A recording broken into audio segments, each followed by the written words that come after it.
باللہ من الشیطان الرجیم بسم اللہ الرحمن الرحیم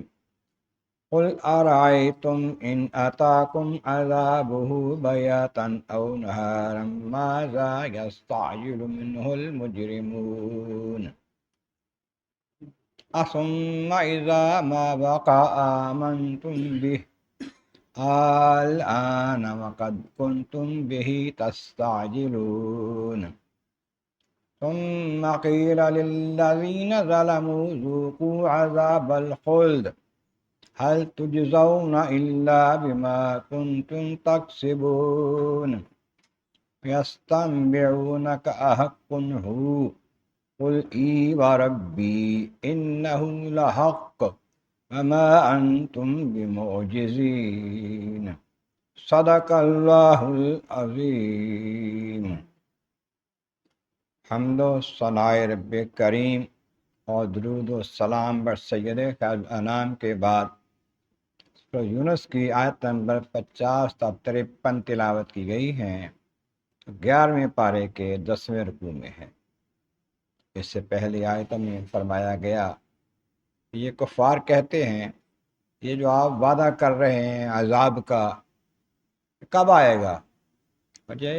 استہزاء کے طور پر، مذاق کے طور پر کہتے ہیں۔ تو اللہ تعالیٰ کے فرماتے ہیں انہیں کہہ دیجیے کہ میں اپنے بھی نفع نقصان کا خود مالک نہیں ہوں، مگر اللہ تعالیٰ جس قدر مجھے عطا کر دے، جس قدر اختیار مجھے دے دے وہ میں استعمال کر سکتا ہوں، اس کی عطا کے بغیر تو کچھ بھی نہیں کر سکتا۔ اور بعض چیزیں ایسی ہیں کہ اس نے اپنے پاس رکھی ہیں۔ یہ عذاب دینا اس کا حکم ہے کہ اگر نہیں مانوں گے عذاب دے گا، کب دے گا یہ اس کے علم میں ہے، اور یہ کہ جب وقت آ جائے گا عذاب کا پھر کوئی آگے پیچھے نہیں ہو سکے گا۔ وقت آ گیا، طے شدہ وقت ہے، مقررہ وقت ہے، اللہ کی بارگاہ کے پاس اللہ تعالیٰ کے علم میں ہے، پھر آگے پیچھے ایک پل بھی نہیں ہو سکتی۔ آپ فرمایا کہ یعنی فرمائیں قل فرما دیجئے ارأیتم ان اتاکم عذابہ بیاتا او نہارا ماذا یستعجل منہ المجرمون، اگر وہ عذاب جب آ جاتا ہے تم پر اس حال میں کہ تم رات کو بے خبر سوئے ہوئے ہو، اچانک عذاب آ جائے، یا دن کو تم اپنے کاموں میں مصروف ہو، غفلت میں پڑے ہوئے اپنے کاموں میں لگے ہوئے، تمہیں نہیں پتہ یا اندازہ ہی نہیں کہ عذاب اچانک پھر آ جائے، دن کو آ جائے، تو بتاؤ کون سی شے ہے اس میں جو اچھی لگے گی تمہیں؟ کس شے کی جلدی مچاتے ہو کہ عذاب لاؤ، یہ دکھاؤ یہ عذاب لا کے، کیا بچے گا تمہارا جب عذاب آ گیا، رات کو آ جائے یا دن کو آ جائے؟ فرمایا کہ ثم اذا ما وقع آمنتم به، پھر جب واقع ہو گیا عذاب، تم پر آ پڑے گا عذاب، پھر تو تم مانو گے، آمنتم به، پھر ضرور مان لو گے تم، ہاں بھی واقعی یہ عذاب آنا تھا، لیکن الآن، اب مانتے ہو؟ اب ماننے کا کیا فائدہ ہے؟ جب بتایا جا رہا تھا کہ مان جاؤ عذاب آ سکتا ہے، آ جائے گا، نہ مانو گے تو جب آ گیا عذاب، جیسا کہ فرعون جب ڈوبنے لگا کہنے لگا اب میں مانتا ہوں موسیٰ کے رب کو، فرعون کہنے لگا جس سے رب کو موسیٰ علیہ السلام، ہارون علیہ السلام مانتے ہیں یا بنی اسرائیل مانتے ہیں، میں اس کو اب مانتا ہوں۔ الآن، اب مانتے ہو؟ اب ماننے کا فائدہ نہیں ہے، جب عذاب آ گیا پھر ماننا تو بیکار ہے۔ الآن، اب تم مانتے ہو، فقط کنتم بہ تستعجلون، یہ وہی تو ہے جس جلدی میں چاہتے تھے، لاؤ بھی عذاب، دکھاؤ بھی عذاب لا کے، اگر تم کہتے ہو نبی فرما رہے ہیں کہ عذاب آ جائے گا مان جاؤ، کہتے لا کے دکھاؤ عذاب، اب جلدی کرتے تھے، تستعجلون، جلد کرتے تھے تم، اب وہ چکھو اس کا مذاق۔ ثم قیل للذین ظلموا ذوقوا عذاب الخلد، پھر کہا جائے گا ان ظالموں سے، ظالم وہ ہوتا ہے جو حق بات کے بجائے اس کے خلاف کو مانتا ہے، اصل جو بات ہے اس کی بجائے دوسری بات کو تسلیم کرتا ہے۔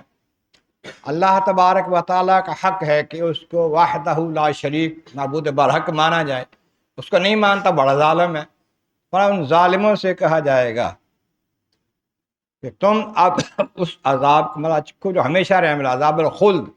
وہ عذاب ہمیشہ رہنے والا ہے، اس کا مزہ چکھو تم۔ اب ہمیشہ کا عذاب جو ہے وہ کافروں کے لیے ہے، جو ایمان نہ لائیں اور کفر پر مر جائیں، ان کے لیے عذاب جو وہ ہمیشہ کا عذاب ہوگا۔ قبر کا عذاب ہمیشہ کا نہیں ہے، قبر ہمیشہ کے لیے نہیں ہے، ایک خاص وقت تک ہے قبر کا عذاب، ایک خاص وقت تک ہی رہے گا، پھر جب آخرت میں جائیں گے پھر ہمیشہ کا عذاب ہوگا کافر، عذاب الخلد۔ اَتُجْزَوْنَ إِلَّا بِمَا كُنتُمْ تَكْسِبُونَ، سن لو اور سمجھ لو کہ تمہیں جو عذاب دیا جا رہا ہے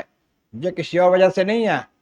ما کنتم تکسبون، جو تم کرتے رہے ہو، تمہارے کرتوتوں کی وجہ سے عذاب تمہیں دیا گیا ہے، اس میں کوئی زیادتی نہیں ہو رہی تمہارے ساتھ۔ تم نے نبیوں کو جھٹلایا، دین حق کو جھٹلایا،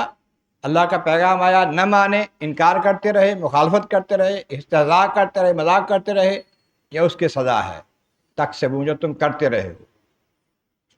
پھر فرمایا وَيَسْتَنبِعُونَكَ أَحَقٌّ هُوَ، پھر پوچھتے ہیں جناب کیا یہ آپ جو کہہ رہے ہیں یہ حق ہے، واقعی سچ ہے؟ جو آپ فرما رہے ہیں عذاب آ سکتا ہے، عذاب آ جائے گا، اللہ کے پیغام دے رہے ہو جو صحیح ہے واقعی؟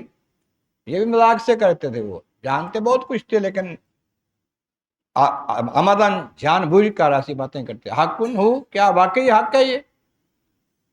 قل ای وربی انہ الحق، آپ کہہ دیجئے محبوب ہاں اللہ کی قسم، میرے رب کی قسم، یہ حق ہے، یہ سچ ہے، مان لو تو اچھے رہو گے۔